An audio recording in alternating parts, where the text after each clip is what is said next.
Simple question से start करते हैं। क्या रूट टू को हम पी बाई क्यू फॉर्म में लिख सकते हैं? क्या वो रैशनल नंबर है? अगर हम उसको पी बाई क्यू फॉर्म में लिख पाएंगे तो एक रैशनल नंबर कहलाएगा, और अगर हम उसको नहीं लिख पाएंगे तो वो इरेशनल नंबर होगा। तो हमें प्रूव करना है कि रूट टू एक इरेशनल नंबर है। तो हम इसकी कैसे हम करेंगे वो हम देखते हैं। सबसे पहले हमको अज्यूम करना है कि रूट टू को हम ए बाय बी फॉर्म में लिख सकते हैं।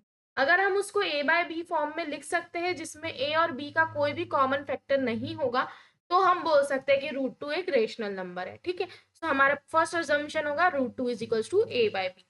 अब इसके बाद क्या होगा? इसके बाद हम देख सकते हैं कि अगर हम इसके दोनों तरफ स्क्वायर करेंगे, क्योंकि हमें ये रूट हटाना है, तो इसके लिए अगर हम दोनों तरफ स्क्वायर करेंगे तो हो जाएगा root two square is equals to A square by B square. ये स्क्वायर से ये रूट कट जाएगा तो आ जाएगा two is equals to A square divided by B square. अब मैं इसको अगर इधर ले जाऊं तो ये हो जाएगा two B square is equals to A square. का क्या मतलब है कि टू इंटू बी स्क्वायर, मतलब कोई बी की कोई वैल्यू होगी उसको स्क्वायर करके मैं टू से मल्टीप्लाई करूंगी तो वो ए स्क्वायर से डिविजिबल होगा। ठीक है, ए में मतलब टू मल्टीप्लाई होता है, मतलब टू का ही कोई वो मल्टीप्लीकेशन है। तो ऐसे केस में क्या होगा?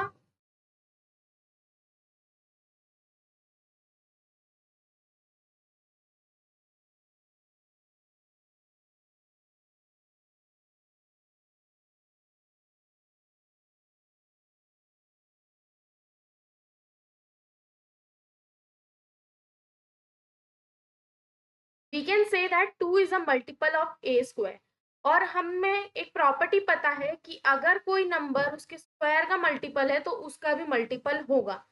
का मतलब है कि if a is divisible by two, that means कि a स्क्वायर भी डिविजिबल बाय टू होगा। तो इसके लिए हम क्या मान लेते हैं कि a की वैल्यू हम 2k मान लेते हैं। ठीक है, मतलब 2 से मल्टीप्लाई होती हुई कोई k वैल्यू है a की। अब मैं अगर इसमें सब्सटीट्यूट करूंगी, क्या वैल्यू हो जाएगी? Two B square is equals to 2k का होल स्क्वायर। तो अगर हम इसको स्क्वायर करेंगे तो हो जाएगा 4k स्क्वायर। ठीक है, तो मतलब जो बी स्क्वायर है, अब ये जो बी स्क्वायर है ये फोर का मल्टीपल है। ठीक है, अगर हम इधर से टू भी काट दे तो भी वो एटलीस्ट टू का मल्टीपल है। तो बी स्क्वायर अगर टू का मल्टीपल है तो बी भी टू का मल्टीपल है। ठीक है, और हमने अभी इधर से देखा कि ए भी टू का मल्टीपल है, इसका मतलब है ए और बी जो है वो दोनों में टू आता है। ठीक है, बट हमें क्या पता है कि ए और बी को प्राइम है। को प्राइम मतलब दोनों में कोई भी कॉमन फैक्टर नहीं है। और अगर हम इस असम्पशन के हिसाब से चलते हैं तो ए और बी का दोनों का टू एक कॉमन फैक्टर होगा। तो इसका ये मतलब है कि हमारा अजम्पशन गलत है। हमारा अजम्पशन गलत होगा तभी तो ये आ रहा है ना कि हम दो कॉन्ट्राडिक्शन चीजें एक साथ नहीं बोल सकते।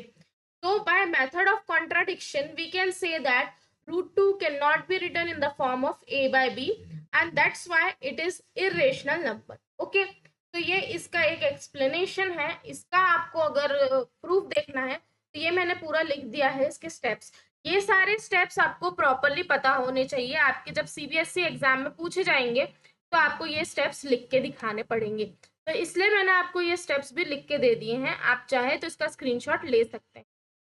नाउ अगर आपसे सेम क्वेश्चन रूट थ्री और रूट फाइव के लिए पूछा जाएगा तो अगेन आपको वही मेथड यूज करना है। जैसा आपने रूट टू के लिए करा है वैसे ही रूट और रूट फाइव के लिए भी होगा कि आप रूट थ्री को पी बाय क्यू या फिर ए बाय बी फॉर्म में लिखोगे और फिर इसका स्क्वायर करोगे, फिर बोलोगे कि इसमें टू का मल्टीपल है, सॉरी इसमें थ्री का मल्टीपल आएगा। ठीक है, पहले वाले में टू का मल्टीपल आया था, इसमें थ्री और नाइन का मल्टीपल आएगा। तो हम by method of contradiction we can say that P and Q are not coprime, and that's because we cannot write root 3 as p by q form। और उस वजह से जो रूट थ्री है वो इरेशनल नहीं है। वैसे ही रूट फाइव, मतलब आपको अगर कोई भी सिंगल वाला नंबर दे रहा है, root two, root five, root three, root seven, है ना, रूट 11, ऐसे कोई भी नंबर दे रहे हैं तो आपको यही सेम मेथड लगाना है। आपको ये पूरे स्टेप्स को सेम ऐसे ही लिखना है तभी आपको फुल मार्क्स मिले। ये ऐसी स्टेप्स है जो आपको याद कर लेनी है। आप 10 बार लिख के देखेंगे तो आपको याद हो जाएगी, और यही स्टेप्स आपको लिख के आनी है तो आपको फुल मार्क्स आएंगे। ठीक है, नेक्स्ट है कि 5 minus two root three root two. ठीक है, अगर ऐसा कोई नंबर दिया है, अब ये जो है ये रेशनल है कि इरेशनल है, हमको ये प्रूफ करना है, ठीक है। तो हम मान लेंगे 5 माइनस 3√2 को कोई एक नंबर के मान लेते हैं, ठीक है। अब क्या है कि अगर ये कोई एक नंबर है, इसमें से अगर मैं दोनों साइड में सॉरी, हाँ, इसको इस तरफ ले आऊं और इसको इस तरफ ले आऊं तो क्या हो जाएगा, 5 माइनस के इज इक्वल्स टू 3√2, और ये 3 को इधर से इधर ले जाऊं तो क्या हो जाएगा, डिवाइड में चला जाएगा, क्योंकि यहाँ पे मल्टीप्लीकेशन में इज इक्वल्स टू √2 है ना। अब ये जो है और ये तरफ है, ठीक है। अब हमको दोनों तरफ अगर इक्वल होंगे, इसका ये मतलब है कि अगर हमारे लेफ्ट साइड में रैशनल है तो राइट साइड में भी रैशनल होगा, और अगर राइट साइड में हमारा इरेशनल है तो लेफ्ट साइड में भी इरेशनल होगा। तो क्या √2 हमारा रेशनल नंबर है? नहीं है। हमने पिछले वाले क्वेश्चन के थ्रू पता करा कि √2 जो है इरेशनल नंबर है, और हमें ये बात पता भी है। तो हमें यही लिखना पड़ेगा कि एज वी नो दैट √2 इज एन इरेशनल नंबर।